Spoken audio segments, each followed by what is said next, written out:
सलाम, नमस्ते, सत श्री अकाल। मैं हूं रजा और आप देख रहे हैं रजाग्राफी की सबसे खास रिपोर्ट, अंतरराष्ट्रीय प्राइम टाइम रिपोर्ट। खुशी हो रही होगी, ये लाइन सुनने के लिए दिल आपका मचल रहा होगा अगर आपको मुझसे मोहब्बत होगी। आप सभी का बहुत बहुत शुक्रिया कि आप लोगों ने मोहब्बत दिखाई और YouTube को आखिरकार मेरे सामने, हमारे सामने झुकना पड़ा और मानना पड़ा कि हाँ, हमारा चैनल हैक हुआ। आगे बढ़ने से पहले ये दोनों आपके सामने मेरे दूसरे YouTube चैनल हैं जो हुआ है हाल में। ऐसा दोबारा अगर हो तो आपको मैं इन दोनों चैनल पर नजर आऊंगा। इन दोनों चैनल को सब्सक्राइब कर लीजिए, क्योंकि इन्हीं दोनों चैनल पर अब हमारी कोशिश रहेगी कि रोज एक वीडियो पोस्ट की जाए न्यूज से ही रिलेटेड। दोस्तों, सबसे बड़ी बात यह है, खबरों पर बात करें तो सबसे बड़ा झटका तुर्की ने भारत को दे दिया है। तुर्की कितना भारत से चिढ़ता और किलसता है, इस बात से अंदाजा लगा लीजिए कि Apache attack fighter attack helicopter हम अमेरिका से ले रहे थे। ये 2-3 दूसरे देशों के रास्ते से हमारे पास आना था। बताना चाहूँगा कि कई देशों में इसे रुकना पड़ा, क्योंकि तुर्की अपने एयर स्पेस को, हवाई रास्ते को, भारत के उस जो कार्गो जहाज था जिसके अंदर भारतीय वायुसेना के लिए लड़ाकू अपाचे हेलीकॉप्टर अमेरिकी यहाँ डिलीवर होने थे भारत में, तुर्की ने अपना रास्ता नहीं दिया। और पूरी कोशिश करने के बाद भी तुर्की ने अपना रास्ता नहीं खोला, जिसकी वजह से भारत आते आते दूसरा अपाचे हेलीकॉप्टर का बैच वापस अमेरिका की तरफ लौट गया और हमें अपाचे हेलीकॉप्टर मिलते मिलते रह गया। ये बात आपको अच्छे से पता है कि पाकिस्तान के काफ़ी करीब है तुर्की, और भारत और पाकिस्तान के रिश्ते फिर से खराब होने शुरू हो चुके हैं, बहुत बुरी हालत में पहुंच चुके हैं। यहाँ तक कि बातें ये भी हो रही हैं कि आने वाले समय में भारत और पाकिस्तान की जंग भी हमें देखनी पड़ सकती है। इसी दौरान आपको बता दूं कि हो सकता है कि पाकिस्तान नहीं चाहता हो कि भारत को फाइटर जेट मिले, लड़ाकू हेलीकॉप्टर मिले, हथियार मिले, तभी तो तुर्की का कोई मतलब ही नहीं था। लेकिन फिर भी तुर्की ने अपना हवाई रास्ता उस कार्गो जहाज के लिए बंद कर दिया जिसके अंदर भारत के लिए लड़ाकू हेलीकॉप्टर आ रहे थे। तो तुर्की ने भारत को बड़ा झटका दिया है। पता नहीं किस पनौती की नजर हमको लगी है कि भैया जिसके साथ हमारे रिश्ते सही होते हैं, साला वो भी हमारे साथ खराब करने लगता है। इंडियन ओशियन में जब भी कोई ड्रिल करता है, यानी रशिया भी अगर करता है, तो हमेशा भारत को ले लेता है। भारत की नेवी रूस की नेवी के साथ मिलकर हमारे इलाके में इंडियन ओशियन में ड्रिल की जाती है। आपको पता है इस बार क्या हुआ है? रशिया इंडियन ओशियन में ही भारत के बिना अपने किसी दूसरे, जो म्यांमार है, उस दूसरे देश के साथ मिलिट्री एक्सरसाइज कर रहा है और भारत को पूछा भी नहीं। उधर भारत और बांग्लादेश के रिश्ते बेहतर हो, यह भारत के लिए ज्यादा बेहतर होगा। इसी बीच एक बड़ी खबर आई है कि बांग्लादेश के नेशनल सिक्योरिटी एडवाइजर भारत आने वाले हैं। हो सकता है भारत और बांग्लादेश के रिश्ते में बेहतरी आए, लेकिन अगर ऐसा नहीं होता है तो पाकिस्तान का इन्फ्लुएंस बांग्लादेश में बढ़ता रहेगा। पाकिस्तान इस वक्त काफी अपने आप को मजबूत महसूस कर रहा है। तभी पाकिस्तान के डिफेंस मिनिस्टर ने काफी बड़ी बात कह दी। पाकिस्तान के डिफेंस मिनिस्टर ने कहा है कि इस वक्त पाकिस्तान दो तरफ जंग लड़ने को तैयार है, यानी इशारा है भारत और अफगानिस्तान। लेकिन यह बात अलग है दोस्तों कि लड़ने के लिए जंग तैयार है, लेकिन फट के चार है इनके ही मुल्क में। इनकी आवाम बेचारी मारी जा रही है बम धमाकों में, आवाम के ऊपर आर्मी शिकंजा कसती है। शहबाज हरामी, यानी शहबाज शरीफ नाम का शरीफ, वो देश पाकिस्तान के लोगों को और पीस रहा है, बुरा हाल कर रहा है, इमरान खान की जिंदगी खराब कर दी है। आगे और कितना खराब होगा नहीं पता, लेकिन दो तरफ ये जंग लड़ने को तैयार है। मेरे दोस्तों, पाकिस्तान की लंका लगने वाली है। पाकिस्तान में सबसे बड़ा कानून में संशोधन करके वहां पर आसिम मुनीर, पाकिस्तान के आर्मी चीफ को पाकिस्तान के राष्ट्रपति और पाकिस्तान के प्रधानमंत्री से ज्यादा ताकत दे दी है। अब सीधी बात यह है, वहां प्रधानमंत्री से ऊपर आर्मी चीफ, वहां राष्ट्रपति से ऊपर आर्मी चीफ, तो सोचिए उस देश का क्या होगा। अब सुनिए आगे की बात। ये बात जेन्युइनली इतनी गलत है कि पाकिस्तान के 2 सुप्रीम कोर्ट के जज ने यह कहकर रिजाइन दे दिया कि यह पाकिस्तान के इतिहास की सबसे बड़ी गलती है, जो आगे आप सबको महसूस होगी। एक खुलासा यह भी कर दूं, आपके जो समझदार घर में बुजुर्ग लोग होंगे वो इस बात को कंफर्म कर देंगे कि अमेरिका हमेशा उसका साथ देता है जिससे उसका फायदा होता है। भारत अमेरिका का साथ हासिल करने के लिए जितना इन्वेस्ट अमेरिका में करता था, पैसा लगाता था, उससे 5 गुना ज्यादा पाकिस्तान ने इस बार अमेरिका में पैसा लगाया और अमेरिका का साथ इसलिए दिया ताकि डोनाल्ड ट्रंप हमारा साथ दे और हमसे मिले, जो डोनाल्ड ट्रंप ने किया भी है। पाकिस्तान की सरकार ने जनता को और देश को कितना चूरन बनाया है, आप इस बात से अंदाजा लगा लीजिए कि पाकिस्तान के एक मिनिस्टर ने खुद एक्सेप्ट किया है कि चीन के सीपीईसी प्रोजेक्ट से पाकिस्तान की आवाम, जनता को और पाकिस्तान को कोई अब तक फायदा नहीं हुआ है। वहीं एक GIF सैटेलाइट की मैं दिखाऊंगा, ये देखिए। ऑपरेशन सिंदूर के दौरान पाकिस्तान का जकोबाबाद एयरबेस तबाह नजर आ रहा है, डैमेज नजर आ रहा है। एक्सपर्ट ने ये सैटेलाइट इमेज जारी करके साबित कर दिया है कि पाकिस्तान को भारत ने बड़ा नुकसान पहुंचाया था। अब आपको बता दूं कि भारतीय इंटेलिजेंस ने भारत को किया है एक्सपर्ट, क्योंकि ऑपरेशन सिंदूर में पाकिस्तान के तुर्की के ड्रोन्स बेकार हमारे खिलाफ साबित हुए। अब पाकिस्तान रशिया, यूक्रेन और यूरोपियन देशों से एडवांस ड्रोन खरीदने की बात कर रहा है। उधर चाइना ने अपना एक और advance air defence system HQ-20 दिखा दिया है, जिसकी रेंज बताई जा रही है 200 किलोमीटर। HQ-9 के बाद ये HQ-20 एयर डिफेंस सिस्टम कहा जा रहा है और एडवांस चीनी एयर डिफेंस सिस्टम है। उधर नेपाल भारत से छटक कर दूर हो गया।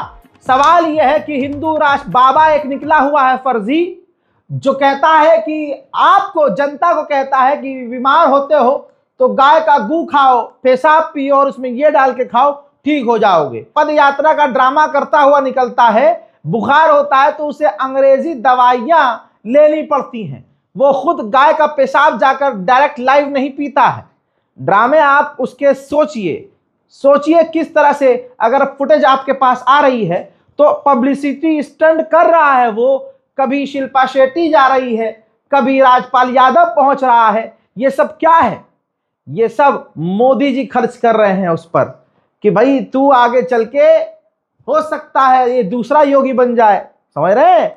इस आदमी को, वो जो बाबा है शास्त्री, उस आदमी को देश का प्रधानमंत्री अपना भाई कहता है। और बीच में वीडियो भी वायरल हुई थी कि इसी पद यात्रा के दौरान मस्जिद के आगे जाकर ये शास्त्री आड़े टेढ़े मुसलमानों को चढ़ाने और जलाने के लिए नारे लगाता है। और NDTV हो या दूसरे न्यूज चैनल फालतू की उसकी कवरेज दिखा रहे हैं। क्या बाबा को आती है इंग्लिश, बाबा ने इंग्लिश में की बात, बाबा ने कर दिया ये, बाबा ने कर दिया वो, बाबा ने किया SP को सलूट, बाबा जी की बेहतरीन बातें। भाई ये सब जिस तरह से गोदी मीडिया लग गई है इस बाबा को प्रमोट करने में, साफ सीधी बात यह है कि यह नेतागिरी में उतरने वाला है। याद रखिएगा, अभी लिख लो, सेव कर लो। और क्या कहा था मैंने? कहा था ना, खाइए कसम, मैंने कहा नहीं था कि कुछ भी कर लो। बिहार चुनाव पर बोल रहे हैं भाई हम, कुछ भी कर लो, आएगा तो मोदी। आ गया। अरे इस बार तो भाई आप मोदी जी, मैंने कितनी बार कहा, बार बार कहा कि देश में तमाम पार्टियां रद्द की जाएं, भारत के अंदर आजादी खत्म कर दी जाए। काहे की डेमोक्रेसी भाई, राजा चुना जाए हमारे भारत के फिलहाल के प्रधानमंत्री को। ये राजा मटीरियल है भाई, सब कुछ इसी के हाथ में है। कुछ भी कर लो। हमारी विदेश नीति की फर्जी तारीफें की जाती हैं। अब हमारी विदेश नीति देखिए कितनी अच्छी है। नेपाल भी हमसे छटक कर दूर हो गया है। बाबा हिंदू राष्ट्र बनाते रहे, नेपाल एक हिंदू राष्ट्र हमसे दूर हो गया है। और नेपाल ने अब तक जो है भारत से नोट छपवाए थे। रिपोर्ट यह है कि नेपाल ने 43 करोड़ नोट प्रिंटिंग का टेंडर चाइना को दे दिया है। हमारे और 5 से 6 पड़ोसी देश ऐसे हैं जो पहले से चाइना से अपनी करेंसी छपा रहे थे। वहीं अमेरिका ने $330 मिलियन के हथियार ताइवान के लिए अप्रूव कर दिए हैं। जाहिर सी बात है इस हरकत से चीन भड़केगा। उधर तस्वीर ये देखिए, बड़ी खौफनाक है। साउथ चाइना सी के अंदर अमेरिका की नेवी पहुंच गई है और अमेरिका की नेवी वहां पर अपने खतरनाक स्टंट और खतरनाक तैयारी वॉर ड्रिल करती हुई नजर आ रही है। उधर चाइना हथियारों पर खर्चा कर रहा है। अब ये नया वीडियो देखिए, चाइना अपना एक नया असॉल्ट वॉरशिप, जी हां, टेस्ट कर रहा है। हजरात, जापान और चाइना के रिश्ते खराब हो चुके हैं। शेयर कीजिएगा इस वीडियो को, बड़ी जानकारी दे रहा हूं। दोस्तों, ताइवान पर हमला करने की तैयारी में लंबे समय से चाइना है। तो जापान की जो नई महिला प्रधानमंत्री बनी है उसने ताइवान के समर्थन में ऐलान कर दिया कि अगर चाइना ने ताइवान पर हमला किया तो जापान को यानी हमको अपनी फौज ताइवान में उतारनी पड़ेगी। इतनी बड़ी बात सुनकर चाइना चुप तो नहीं रह सकता था। चाइना भड़का। चाइना ने कहा कि ताइवान का समर्थन करने के नाम पर आग से जापान न खेले, और ये याद रखे, जो आग से खेलता है उसका हश्र बुरा होता है, उसके हाथ जल जाते हैं।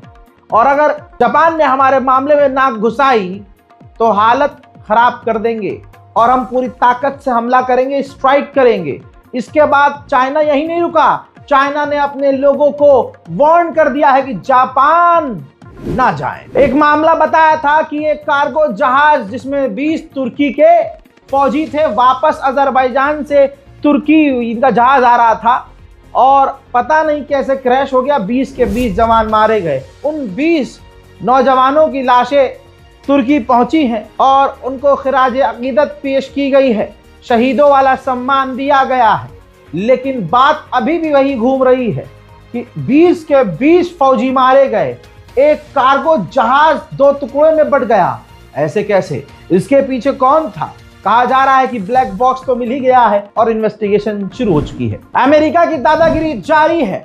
वेनेजुएला की 20वीं बोट कैरिबियन सी के अंदर अमेरिका ने उड़ा दिया है, जिसमें कहा जा रहा है कई लोग मारे गए हैं। वेनेजुएला की तरफ से अपडेट, यह तस्वीर आपके सामने है। वेनेजुएला ने फौज तैनात कर दी है और खतरनाक वो ड्रिल कर रहा है। हालांकि ये बात वेनेजुएला जानता है कि अमेरिका के साथ अगर उसकी जंग होती है तो 2 दिन में वेनेजुएला हार जाएगा। अमेरिकी ऑफिशियल्स ने अंदर ही अंदर वेस्ट देशों को जानकारी दी है कि हमने ये मिलिट्री बिल्डअप वेनेजुएला के आसपास किया है, फौज इसलिए तैनात की है ताकि वेनेजुएला के जो राष्ट्रपति है वो डर में आए और वो देश छोड़कर भाग जाए। पूरी दुनिया के लिए अमेरिका कितना खतरनाक है सोचिए।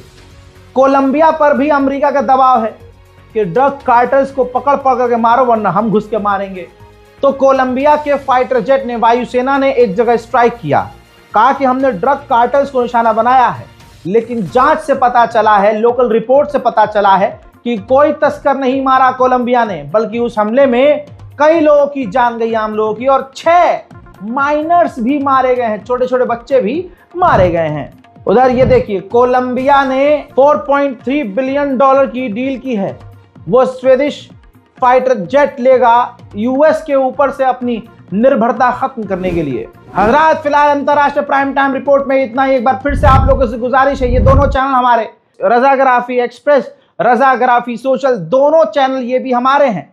जो अभी हादसा हुआ ऐसा कभी दोबारा हो तो मैं इन दोनों चैनल पर मिलूंगा और कल परसों से इंशाल्लाह बहुत जल्द इन दोनों चैनल पर भी आपको रोज अपडेट खबरों का कुछ न कुछ दिया जाएगा। लिहाजा जल्दी से चैनल को सब्सक्राइब कीजिए, इस रिपोर्ट को शेयर कीजिए, अपनी दुआ मुझे याद रखिए। और एक बार फिर से आप सभी का तहे दिल से शुक्रिया कि आपने मेरी इज्जत रखी। आपने इतना साथ दिया जितना कोई साथ नहीं दे सकता। आपने एक परिवार की तरह साथ दिया। ऐसे बहुत बड़े बड़े क्रिएटर्स जो मेरे लिए अच्छी बातें बोल देते हैं, कभी कभी मुझसे कहते हैं कि रज़ा भाई हम तो तुम्हारे साथ हैं, डीएम में कहते हैं हम आपके साथ हैं, लेकिन उन्होंने एक वीडियो तक नहीं बनाया। लेकिन जिस क्रिएटर के 1000 सब्सक्राइबर नहीं हैं, जिस इंस्टाग्राम वाले पेज पर 50,000 30,000 फॉलोअर्स नहीं हैं, ऐसे तमाम क्रिएटर्स ने ऐसी ताकत दिखाई, इतना प्यार दिखाया कि जिसका कोई जवाब नहीं है। लाजवाब हैं आप लोग, बहुत बहुत शुक्रिया। Love you all. जय हिंद।